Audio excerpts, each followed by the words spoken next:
All right. Welcome to the Emergence and Empowerment Global Conference, in which you'll be immersed in the wisdom, expertise, and breakthrough inspiration from 25 radical thought leaders, change agents, and influencers. My name is VerdaLuz from Divine Timing Coaching, as well as the Practical Esoteric Podcast. And I'm so excited and inspired to invite you to attend, to dive in deep.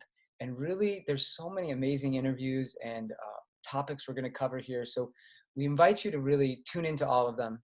And in doing so, you're going to gain a lot of secrets, a lot of insights, a lot of pathways that you can use to create the world that we know is possible. And we know that it's possible right now. And we know we need a lot of help right now. We're in times of transition. So this is your invitation. And you are going to be revolutionized in this summit. You're going to be supported by, again, more than 25 thought leaders. So in your body, in your mind, in your spirit, in your heart, get ready to learn potent ways that you can expand your leadership and actively participate in accelerating humanity's awakening and manifesting our true potential right now. So today we have a total manifester. Her name is Leah, Leah Alchin Piper, and she is the founder of More Love Mentor and Seminars. She's an advanced certified Tantra educator and has been a student of Tantra since 1997, all the way back. Wow, that's a long Yeah, I know. time. Aging myself. Well, you don't look it. It must be all that more love you're practicing. Yeah. She is the primary female facilitator of the Source School of Tantra Yoga and has been teaching seminars with Charles Muir since 2004. And just to say that that was my first Tantra workshop, and I'm eternally grateful. It began my whole journey, which has now been, I guess, about 8 years for me. So thank you to you and Cool. Charles for that. And, Leah sees herself not only as a therapist, but a guide and a companion and mentor for those seeking deeper meaning in the world of sexual love. She inspires seekers that are hungry for sexual healing and those that desire to unite spirituality and sex to claim their own sexual awakening by using ancient, modern, and therapeutic techniques. Leah has taught thousands of couples and individuals all over the world to elevate sex to an art form through More Love seminars, Source School of Tantra Yoga seminars, instructor training courses, and her private practice, More Love Mentor. By doing so, students have discovered that sex unlocks the keys to having a passionate, loving, and spiritually fulfilling life. So we're going to talk today about sexual healing and the path of the tantric lover. Oh, I'm so excited about Yeah, right this. on. All right. Well, okay, so tantra. This is a word that gets thrown around a lot. Not a lot of people know what it's about. And there can be a distinction between kind of classical Indian tantra, tantric sex, neo-tantra. Can you break down this for our viewers, our listeners out there? Like what is tantra? What is tantric sex? What is it all about? Sure. So, Tantra is two Sanskrit syllables. Tan, which means weaving, tra, which means, I'm sorry, tan means expansive, tra means weaving, and then yoga means union. So it's the expansive weaving of union, and that can be with yourself and the inner beloved, which is where you should always start. And it can also be with that and another partner. And it is thousands of years old. It started in India in a culture called the Dravidians. It was a matriarchal culture. And there's not a lot that's been, saved. A lot of stuff's been destroyed. One of the Tantra Sutras says that the reincarnation of Tantra is something that shows up in the culture depending on what's needed most. And in the West, what's been needed most is sexual healing. And so the type of Tantra that I've been studying, a lot of people would call it Neo-Tantra, whereas classical Tantra is, the focus is not so much sexual as it is around meditation, enlightenment, non-duality, which are all beautiful things to study. My specialty is in more sexuality and bringing this ancient technology and translating it so that it is applicable to the everyday Westerner who isn't going to go to, monasteries or go on these epic journeys. Really, they just want to have a better sex life. Mm-hmm. They want to shift from the shame that was passed down from generations to generations around sexuality, and it's like, really what it is, they know there's something more. They know there's something more to sex, and they Mm-hmm. want it. Yeah. And so they start to turn their direction to my work in particular to get that answer.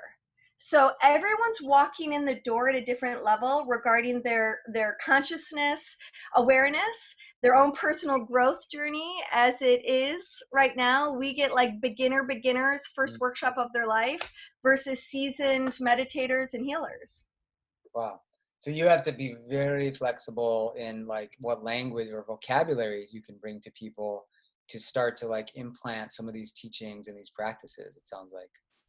Yeah, I think that I have a love for beginners. Mm. The thing that lights me up the most is seeing that light spark for the first time, where someone like really gets it. They have like their first profound spiritual experience with pleasure, Yeah. and they go to this level of depth and intimacy where they discover themselves, but they also discover like God inside of them. It's like suddenly this, you can't even describe it. Like, I can't even come up with words. Like, words can't wrap around Yeah.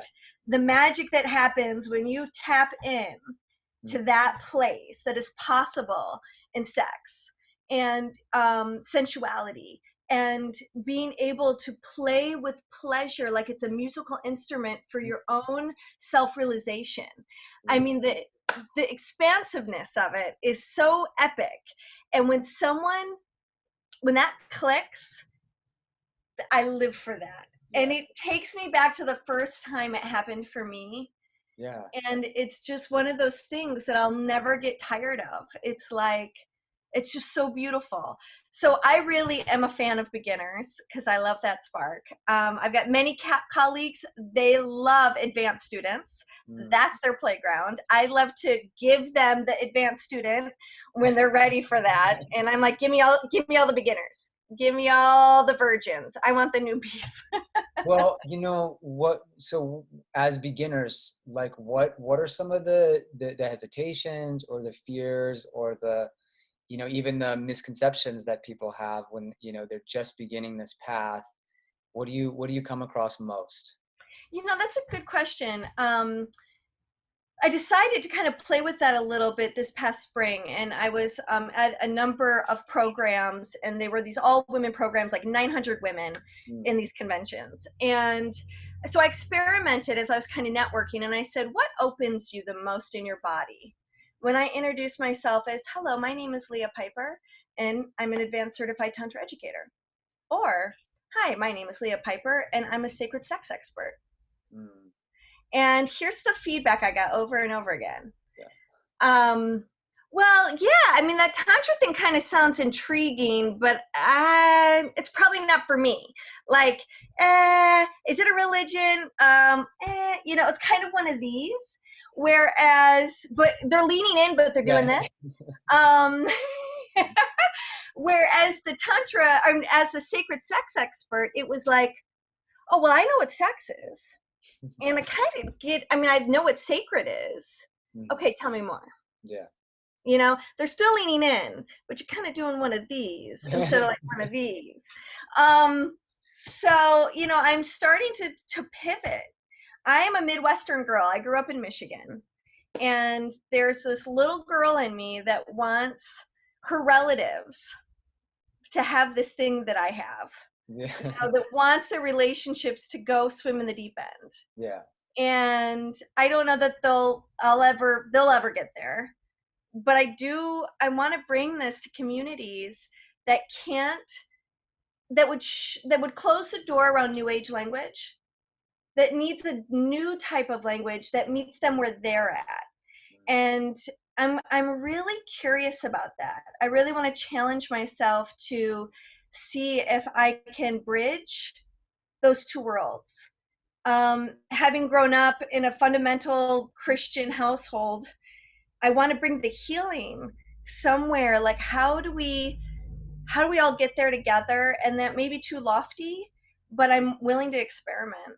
Mm. I'm hoping. I mean, I've been telling people who've come to the teacher trainings, VerdaLuz, like, you know, they come from, you got people from all walks of life, and I'm like, you got to take this to the Mormons. You got to take this to, this is your community. You got to go back to South Dakota, and you just got to change the language. And I realized, oh, I've given that advice so much, it might be me who's Mhm. supposed to do that. Yeah. So check in with me in 4 years. Let's see where I'm at in my mission. Yeah, it's beautiful. I mean, there's so many things you said. One is just to recap on the theme of like working with beginners, and when I've worked with beginners, like also just when you see somebody like a couple and they touch each other in a way they've never touched each other, and it could be the simplest thing. It could be a caress, right? It Yeah, could be a a tapping. hand on the heart, Yeah, like just the way they eye contact. yeah, the way they're looking at each other. And now they have, I like to use the word vocabulary, because really sexuality it's a language. It's a vocabulary. If we're never taught that language growing up, so how could we expect to speak it in a way that's, not only like joyous and vital, but compassionate and caring and sensitive and all of the things we want in a healthy sexual relationship? We never were taught the language. So that's why Yeah, this work is so important, that you're talking about, and why people lean in, because we all wanted it, but we never really got it. right. We don't have models for it. And I love the word vocabulary. One of the things I've been playing with is, the word energy is used so much, and it represents so many different things, right? I mean, we talk about moving your energy. We use energy to describe orgasm. um, and so what I've started to shift, I'm using the word energy very purposefully, and I'm using it less, Mm. so that there are distinctions. And so, for instance, I'm using the word circuitry to Wow. describe energy. And Mm. so if I want to help somebody realize that their heart is so powerful that it can, when they learn how to stream it from their body to someone else's body, what they're doing is they're creating circuits, because we are these electromagnetic things. I mean, we're just a collection of atoms and molecules, and we're just all, it's all just vibration Mm. looking like form. Right. And so there's no arguing that. So if it's about electricity, they know what electricity is. They know what it does to plug in an appliance. Yeah. They can grasp circuitry. So my job is to teach them that their hands Mm. are two ends of the battery, and that they want to create circuitry with Beautiful. their body and their partner's body. Mhm. And as they get better at expanding and realizing their electrical network, they can amplify that network. They can learn how to sustain higher levels of circuitry, Mhm. run more energy, and that their emotions are connected to this. Their love is magical around this, and they can influence what their partner feels Mm. by understanding the power of circuitry and Mm. how to transmit that. Because a great lover, a master lover, is following current. Mm. They're following somebody's body and somebody else's nervous system. And it's hard to see it, but it becomes easy to see it once you start paying attention to body language. Mm. So part of my job is to help like energy become visible. And like the first learning of that is to track body language. Mm. Is a body opening? Is it closing? Is it protective? Are the eyes, avoiding? All of these things. And then how do you become safe enough to help something that's closed become open? And now for me, it's like, I'm kind of sick of safe, sick of it, over it. It's blah. Let's go to brave space. Mm. Let's create brave space for each other, I love that. because that includes safe. Nice. So anyways, Yeah. Okay, so circuitry, I started, as you're talking about it, I'm thinking a lot about the power of breath, and how yeah, important breath is, conscious breathing, together or sending breath to each other. Can you speak about the connection, why breath work, you know, and various aspects of it is so essential to sacred sexuality or conscious connection with another? Yes, great question. We want to have breath control, and for a number of different reasons. Number one is if you ever watch a baby or like a puppy breathe, they breathe with their whole belly. And what that means is they're filling up the lower lungs. And as we get older, our breath gets more and more shallow because of stress. When you do diaphragmatic breathing, it actually calms your adrenal glands, which then regulates the adrenaline and the stress hormones in your body. Mm. You cannot have pleasure if you're stressed out. Yeah. So you have to start with the breath so that you come into the present moment. And the best sex in the world is when you and your partner are present and you are not going to let one sensation be missed. And we miss so much sensation when we're both trying to do the same thing at the same time. Mm. So we like to separate the roles of giver and receiver. And what this breath does, number one, it de-stresses you, brings you into the present moment. Mm. The really sexy thing about it is that it is going, when you slow down the length of your inhale and the length of your exhale, your ability to breathe during your orgasms can quadruple the intensity. It's like you have a switch on the volume of how deep and how far your pleasure can expand, and where your pleasure isn't just limited to this bundle of nerve endings at the tip of a penis or at the tip of a clitoris. Mhm. Instead, the breath opens up the neural pathways All the between and all the chakras. It then enlivens the whole body so that the pleasure can be felt anywhere you want it to be felt. You can have handgasms, you can have eargasms, you can have neckgasms, you can have elbowgasms, you can have side, waist, braingasms. Yeah. You know, we're no longer limited to what the genitals are feeling. When you can connect to the breath, you're creating that mind-body connection, and you're actually pulling the sensation from the genitals all the way up the body.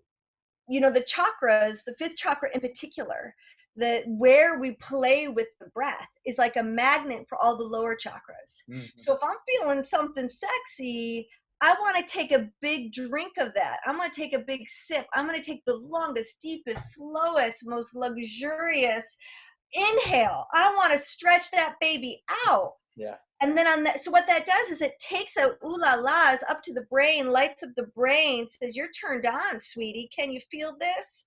Watch out. I'm going to make you feel more, because on that exhale, the brain has to then send more sensation back down the body. It's the brain that's the biggest sex organ. Mm. So the breathing gets your body and the brain connected, and you'll feel more. You'll feel more emotional, sexual love. Your ability to receive love increases, and your ability to send love out increases. So that's just its benefit from a sexual standpoint. Yeah. Yeah. Yeah, it's so beautiful what you're saying. And it just, just to share with the audience, I mean, one of my most powerful orgasms of my life was not an ejaculatory orgasm. It was all up here, fifth and sixth chakra, and it was all through the breath. And we were not even in a moment of penetration. We were just like really intensely with each other, eye gazing, breathing, calling in, allies and the god and the goddess really strong. And it was so expansive, like the energy, and so often I know you talk with clients about how so much sexual energy gets locked into this one area, and everyone focuses on that when really we are made of sex, right? That's what we are. That's where we come from. So our whole being is a sexual, potentially sexually erotic zone, right? If we know how to be present to it. And that's what I hear you saying. And there's so many tools and practices to do that, but there's also science backing up, how we can experience erotic energy and what's happening in the brain. Do you have any insights about what science has been finding? Well, I do want to say that I think what's really important to play with, and and to test drive, if you think about the second chakra and you think about sexual energy, it's the reason why I think we're so focused on it is because it's passion, right? It's alive.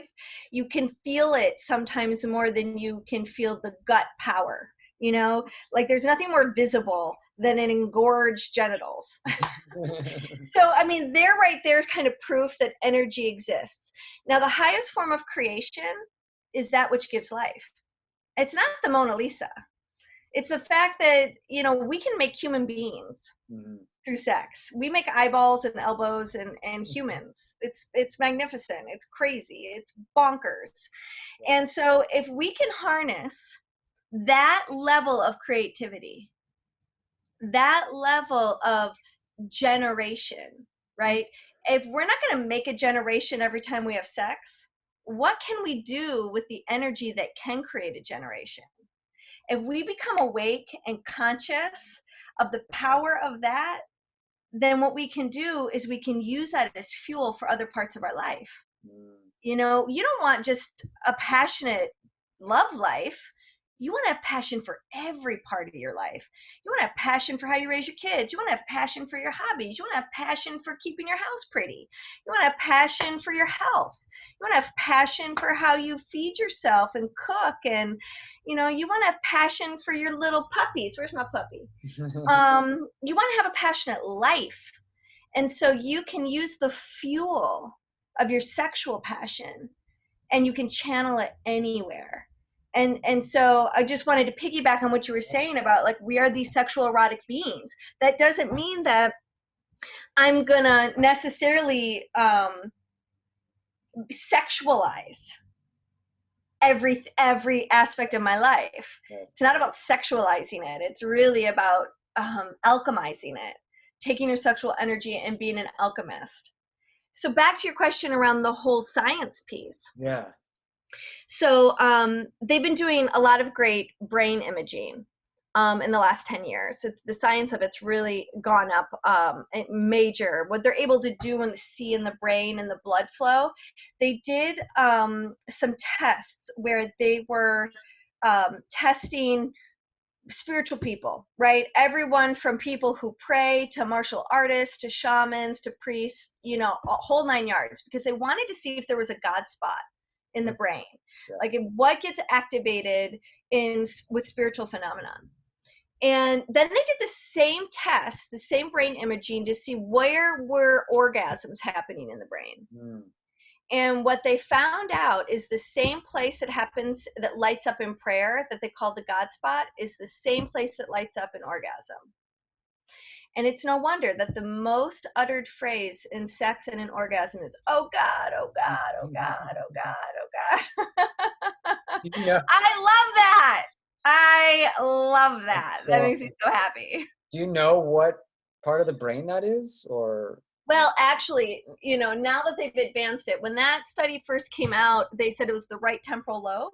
Okay. But now they're seeing more and more aspects of the brain lighting up depending on the type of orgasm. Wow. So what they've begun to discover is that we have my awareness right now is that there's 4 pathways of orgasm, 4 neural pathways. You've got the pudendal nerve, you've got the pelvic nerve, you've got the hypogastric nerve, and you've got the vagus nerve. Okay. Now, if we take a look at a woman's body, the clitoris, the clitoral orgasm, that is the pudendal nerve, and it goes from the spine up to the brain. Then you have the sacred spot, the G spot, the vaginal orgasm. That is the pelvic nerve. That also goes up the spine. Then you have the hypogastric nerve. Anal orgasms, yeah, they're real, people. Get it going with your base chakra. Yeah. That's a real thing, and that's a hypogastric nerve. Okay. Now that's also up the spine. The only one that's up the front of the body that circumnavigates all through each chakra is the vagus nerve. Okay. Now, if you've ever had an experience where you were so touched and you were moved to have some tears because that loving was so good, they call it the crygasm. Yeah. Sister, that is the vagus nerve. That's how you know that the vagus nerve orgasm is stimulated. And paraplegics, quadriplegics can still have orgasms even though their spine is severed, the nerves. They can still have orgasms because of the vagus nerve, because Yeah. that runs up the front of the body versus the spine. But you're saying it's Now, more of an emotion. Does it have a more emotional component to it then? yes, it does. It is so emotional. And where it goes into the brain is from the throat. So runs right through the heart. It's got so many other health benefits too. I mean, this is just the orgasm part, but there's a lot more stuff around the vagus nerve. It's an amazing nerve. But it comes in, it circumnavigates the front of the body, comes into the fifth chakra, and then goes up to the brain. Mm. That's why if you don't make sound when you are being pleasured, you are missing the boat, honey. You are missing the boat. You have to be expressive in your pleasure. And the sad thing is we make more sound eating dessert than we do having sex. And we need to bring some dessert back into the bedroom. And those and those grunts and those moans and this is so good, baby, is so critical. If Maybe we you just need to want more intense orgasms, yeah, we turn need up to the volume. invite people to start this practice by just bringing a thing of ice cream into the bedroom, letting the sounds take you, let that ice cream melt Yes, on all those pretty parts. totally. I am all for that. Oh man, that's so fascinating. I didn't know, and I don't think anyone knew anything about that. Thank you for sharing that. That's Yeah. really, really powerful. And um, yeah, I think there's a question that some people might be asking, which is, okay, what's step one? What's step one for me to bring this into the bedroom with my partner, after this call? And now I'm all turned on. Yeah, or, how can we create a practice around this, or just maybe a couple things we can start to do to bring sacred sexuality into the bedroom? Okay, great. Two things you can get started with right away, and that is eye contact. So we talk about how the eyes are like the windows to the soul, right? And it's true. It's true. You can look into somebody's eyes and you can see what they can't say yet. You can see where their heart's been closed because the life of a lover is got ripples of pain. We have broken hearts. We get left. We get cheated on. We're so confused. Desire is really complicated. And when you can also see where somebody doesn't feel confident, you can travel into somebody's chakras. You can go to the most incredible landscapes where language isn't possible. Like words can't describe what you can see in somebody's eyes with a soft gaze. Mm. And being the type of person who's trustworthy and who's safe and who's brave. I mean, those are the things that we can all show up for. Those are the things we are all so capable of. And many people who are watching this right now, they know how to do that. Mm. That's a natural part of who they are in their world and in their life. And so when you can bring that gentle gaze and you can start to synchronize your breathing with somebody. And what you want to do is if you're the better breather, for instance, if like you've been doing yoga for 5 years already and your partner hasn't, go at their breath pace and just help each other slow down the breathing. You just want to do long inhales and long exhales. Keep it super simple. You can advance the breath work as you study, but just start at long inhales, long exhales. And if eye contact's hard for you, or if it's hard for your partner, one of the best ways to increase that skill set is say, honey, just look at my chin. Now look at my eyes. Sweetie, check out my jaw. Now look at my eyes. Take in the shape of my cheeks.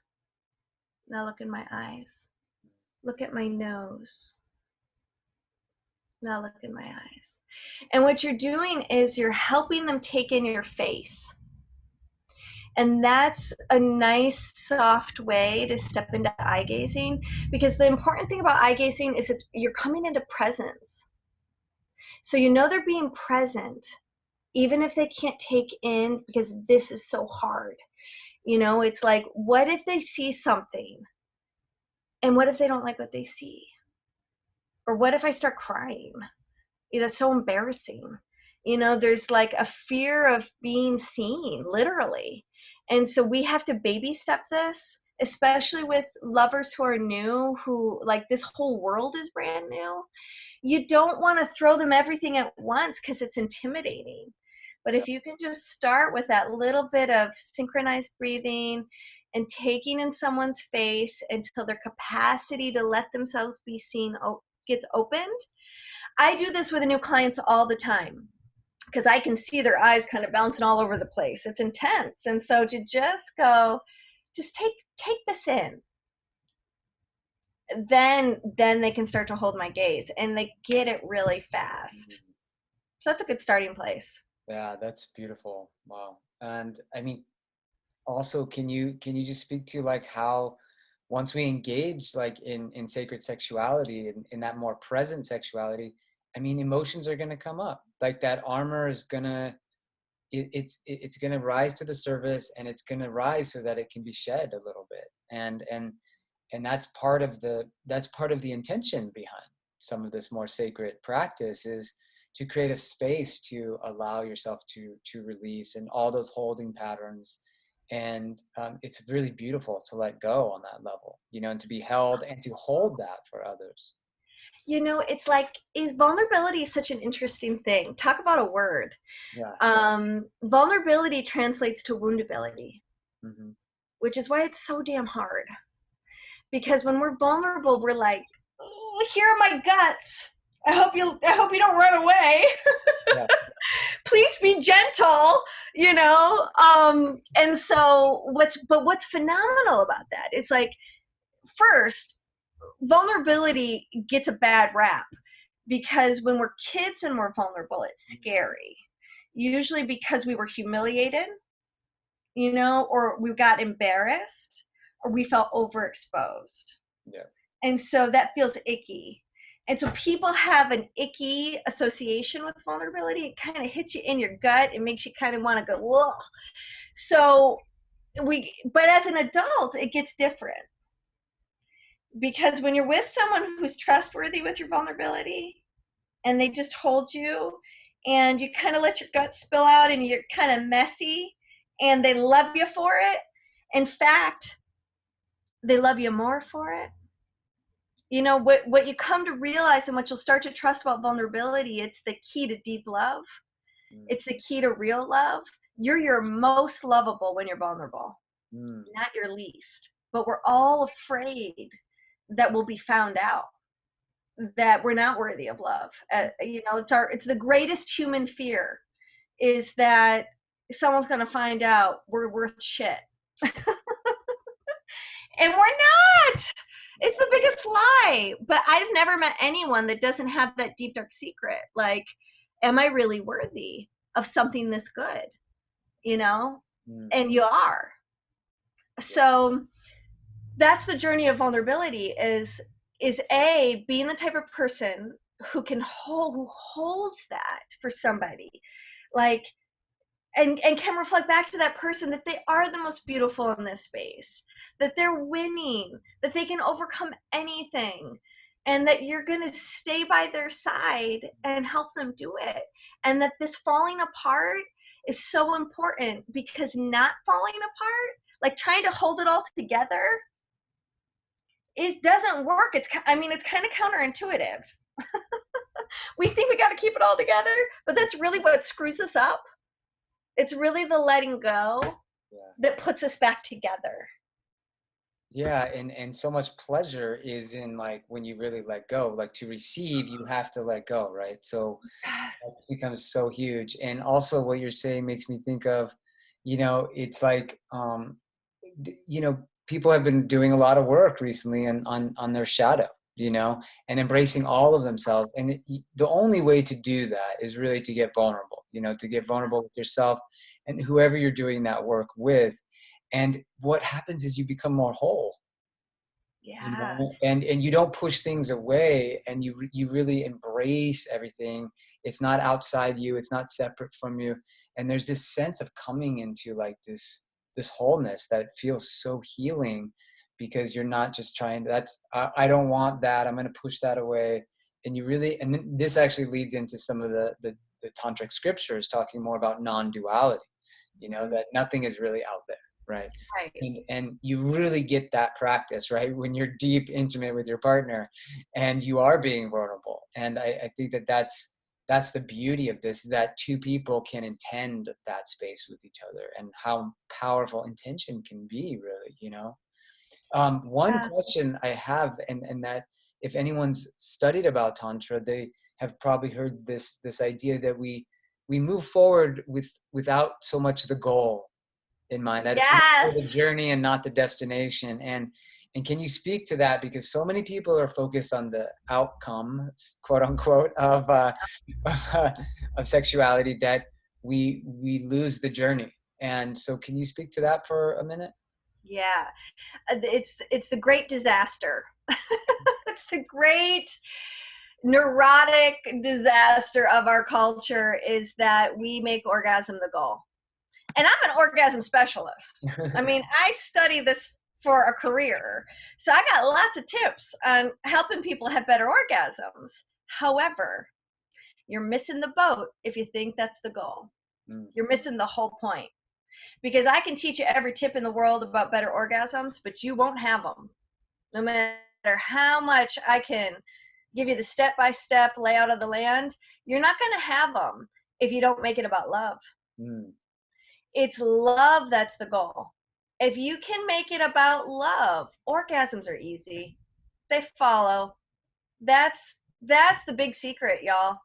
Is it's not orgasm isn't about the techniques. mm, It's about the love.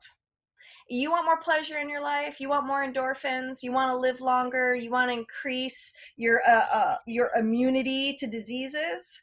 It's about love, your capacity to receive it. That's a hard one. mm. We know how to give it, we have a hard time receiving it. And coming back to breath, coming back to presence, Yeah. coming back to being vulnerable.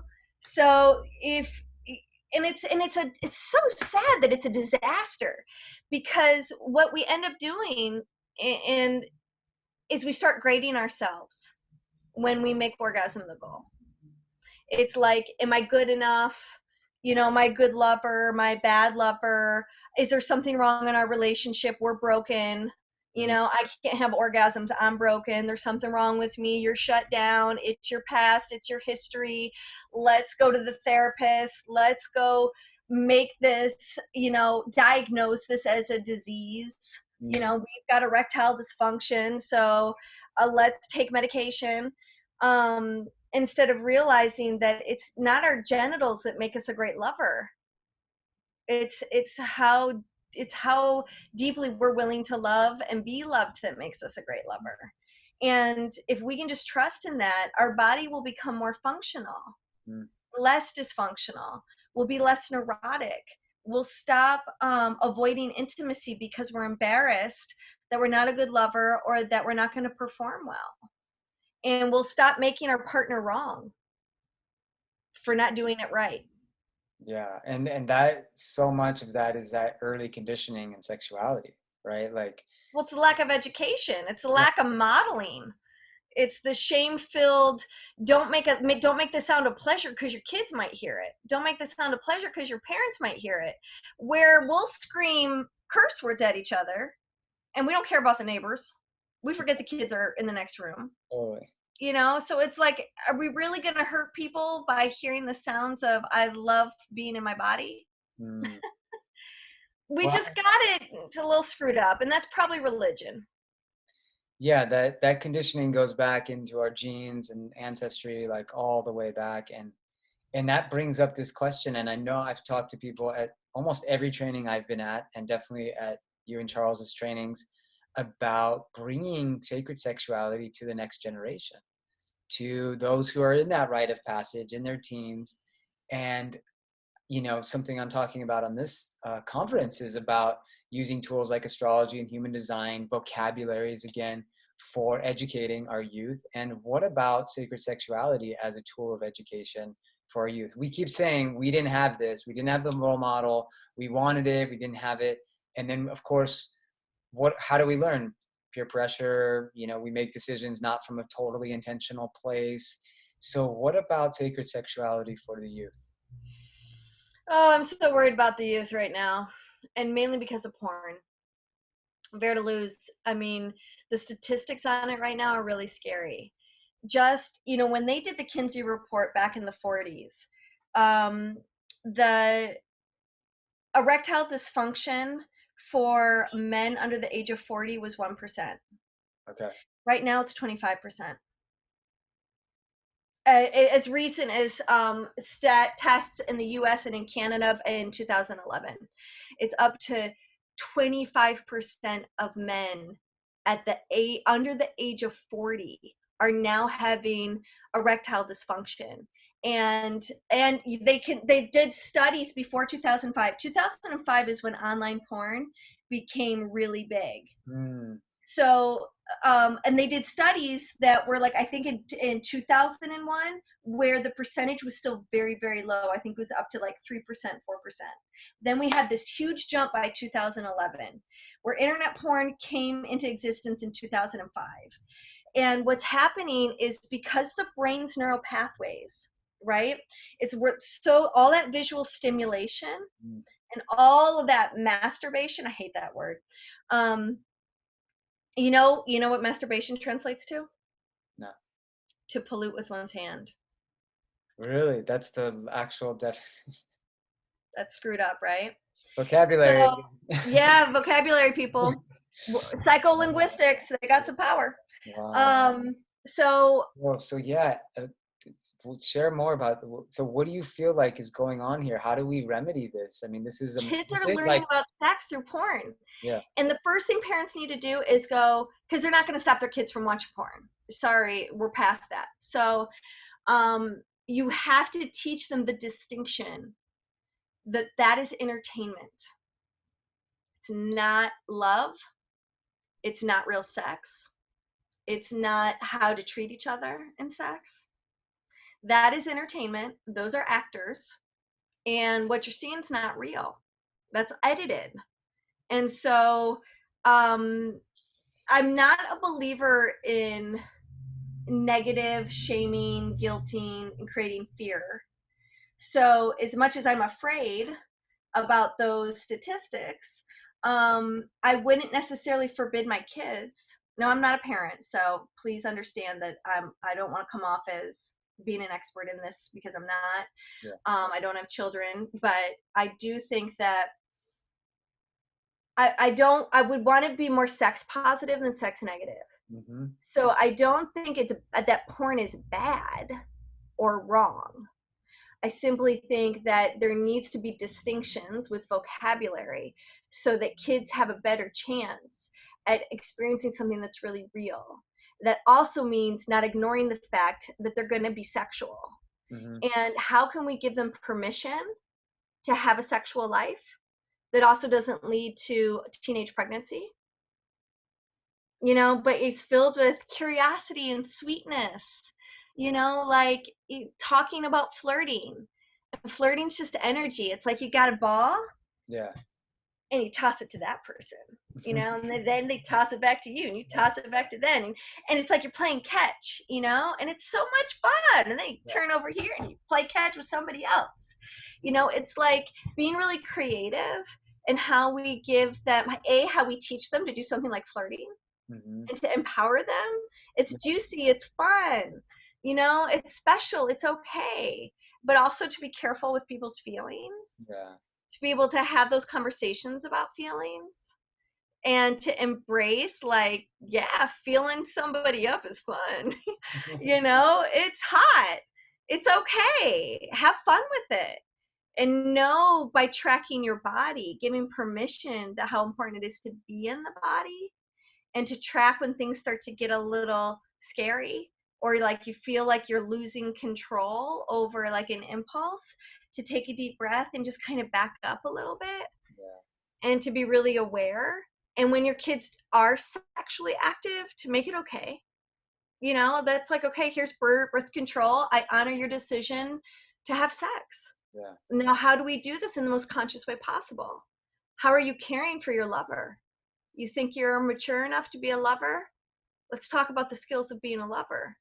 And that means as an adult, you better have some skills of being a lover, because that's the best gift you can give your kids. They're going to do it. They're going to do it. We all did it. Yeah. Unfortunately, it's happening younger and younger. So that means our education, like, you want to give your kids a different chance than you better start educating yourself. Yeah. YouTube, man, there's so much free content out there that's fabulous that I didn't have when I started. Totally. Yeah. And you know, when you're speaking, I sense like the challenge today is like that we didn't have growing up, because the pornography wasn't accessible everywhere, like, is that expectation that can, like, that it's going to look like this, going to, you know, feel like this, it's going to, and also the speed of it, you know, like what you're talking about is something I feel really blessed to have experienced. But like in those early relationships in my life, like there was like this step-by-step process, you know, that was like, now we do this, and now you touch me here, now there's this, and kissing Yeah. here. And it was really innocent, but curiosity and wonder and play and discovery was at the heart of that. And what we want to do, I think, as conscious parents or the older generation of this youth, is to excite that possibility and like the playfulness of the discovery, and not again like this end, you know, and the expectation of that, and then the disappointment if that doesn't happen. Because like if kids just jump from like, okay, I kissed someone, to now I'm having The sex, like, jackhammer sex. you're just like missing so much of the beauty that a lot of us felt were like really the gifts of like those teenage relationships, where it wasn't really about like that goal. It was like just like playing with each other, you know. And as you get older, you do go to that end usually very quickly. And that's also something in Tantra, at Sacred Sexuality, we try to teach people. Again, it's not the goal, it's that journey, and it's that Journey. play. Oh, it's the Yeah. sweetness. Yes. And there's something so important about slow sex. Slow sex is savoring. It's savoring your experience. And I think what makes it hard for a lot of men, especially as they get older, is the fear of losing their erection. Mm. Because that friction is feels like it's necessary in order to maintain that erection, and the embarrassment, you know, the risk of losing that erection and not being able to get it back tends to create urgency. Mm. And so if women but we're talking about heterosexual connection right now, if women were really mindful and super respectful and understanding the nervous system of their male sexual lover, and if men were more aware and educated about the nervous system of a woman's turn on, we could start to meet each other in different ways. Now, I think in same-sex relationships, what's interesting is when they've done studies of who's got the most sex, who has the most sex, gay men have the most sex. And gay women have the least amount of sex, according to studies. Mm. Now, probably not in my tribe. I would beg to differ. Yeah. But you know, I think even studies like that are misdirected. Is if more sex is somehow, that becomes a goal too. It's like we then measure the success of our partnership by how much sex we're having versus how sensual. Yes. What are they defining sex as? It really becomes the question there. And as we've talked about this whole call, like sex is so much more than we've been conditioned to think it is. And that presence and that connection and that intention is like 90% of sex. It's not the actual act, whatever that is. And so yeah, it's really an opportunity for us to relanguage this whole world. That's what it sounds like we keep coming back to. I know, really, that's really the theme, VerdaLuz. I And I think it's really important. I love that we're talking about this. I think vocabulary and creating distinctions and finding the language. You know, I think if I had like the thing that might set me apart from a lot of teachers is I have a skill at being able to take kind of complex esoteric concepts and relanguaging it Yeah. so that people can understand that it's something that they can connect to and that it's not as complex as it has to be. I can take really new agey stuff and then ground it into a language with clarity Yeah. that is often difficult. Yeah. Um, And that's yeah. that's why your work has been so important to so many people. And I resonate so much with what you're saying, because that's been my journey as well as an astrologer, you know, and the way that I translated it most easily is actually through relationship work. And when Okay. people understand that there's different versions of the god and goddess, Mars and Venus, you know, we Right. we have this expression of how our version of sacred sexuality likes to experience itself, wants to be honored, wants to be recognized.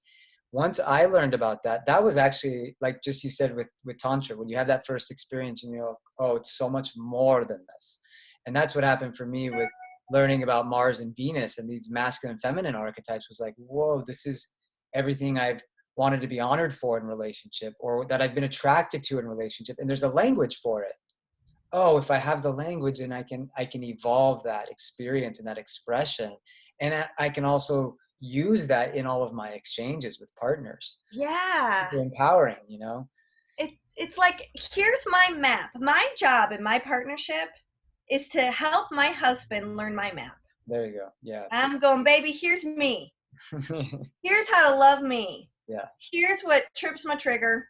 Here's what makes me feel deeply emotionally loved. Mm. And I'm going to study me for the rest of my life. And I love that you're willing to study me too. Now hand me your map. Come on, help me win. Yeah. I want to win with you, boy. That's awesome. And I want you to win with me. And we got to set each other up to win. And what happens when we're not conscious in partnership, we set each other up to lose so that we can keep validating. See, I'm not lovable. See, I knew you would do this and do that. See. It's to keep proving the wounds of our past. Yeah. Instead of going, I'm going to pattern interrupt right now. I'm not going to do that again. Yeah. You know, and I just think that all this stuff is so worth studying. Being a great lover, oh, it's a beautiful thing to study. Right. I mean, why not? I mean, this is the thing that we all would want the best lover to walk into our lives. So let's become it, right? And you know, there's a Tantra Sutra that says that it does look like the world is filled with duality, because you got this sucky stuff that happens, like cancer and car accidents and parents dying and stock markets crashing. Yeah. And then you got this beautiful thing like nature that takes your breath away, and laughter that makes your belly hurt, and orgasms that make you yell out to God. You know, it's like, how do we make sense of this? And when you're a lover, you help renew your partner's weary soul by the love that you offer them, by being this soft place for them to land. Mm. And our souls get weary, man. It's just troublesome. But we get to soothe that trouble by being a lover. It's this gift that God gave us. And what more of an important time to be that and to do that than right now? That's what's happening in the world, is to really emanate love and experience it and express it sensually, sexually, and in those words of kindness and also of flirting and eroticism. Yeah, reassurance, validation, affection, Yeah, beautiful. kindness. Yeah, Wow. juiciness. Well, this has been amazing. We've covered so much territory today. I'm sure everyone's going to get off this call in a nicely erotic state and Yeah, to come connect with visit their me at partner. moreloveseminars.com. I got more for you. Well, that's what I was going to ask you, how people can connect. So moreloveseminars.com. And then you have a free gift for everyone as well. So Yeah. you want to share about that? Yeah, so this little tidbit is something we all need to learn. Never miss another clitoral orgasm again. What happens, and I know every woman watching this is probably going to relate, is there's a moment where we're so close. We're almost through that door. We are almost through that door. We see it in the distance. There's that orgasm. I'm going, I'm going, I'm going. And then boom, it's gone. And we're like, what the happened? I was so close. I was so close.